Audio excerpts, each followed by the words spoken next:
Good morning. Happy Friday. We are on day 17 of our 30 days of freedom. And today's title is Choosing Safe People. What do you think about that title? My goodness, choosing safe people. There's a lot of people out there. It doesn't mean that they're safe. It doesn't mean that they're for me. Some people can be against you. But what we're looking at is healing, right? And then how it requires wisdom.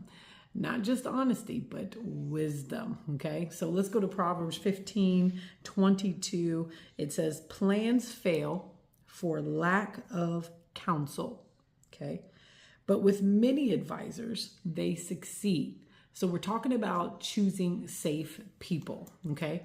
God never intended for us to walk through life alone, right? One of the enemy's greatest lies is that asking for help means that you are weak. How many of y'all have an issue with asking for help? I have not. I do not have that. That is one thing I don't. I don't mind asking, but I've also learned how to, choose my cards, right? But the truth is, asking for godly help is not weakness. It is wisdom. So what kind of help are you asking for, right? Yesterday, we talked about confession and bringing hidden things into the light, right?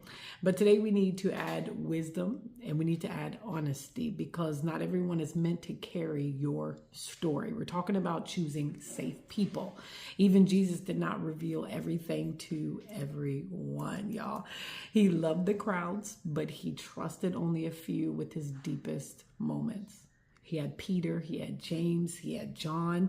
They were invited to places that others were not, right? And that shows a balance. It shows boundaries, right? That Jesus had them. We should too, right? Because there's protection, there's safety. A safe person is someone who points you towards Christ and protects your confidence, prays with you, speaks truth with love, right? A safe person listens before speaking. They respond with grace, and instead of gossip, they care more about your healing than your failure.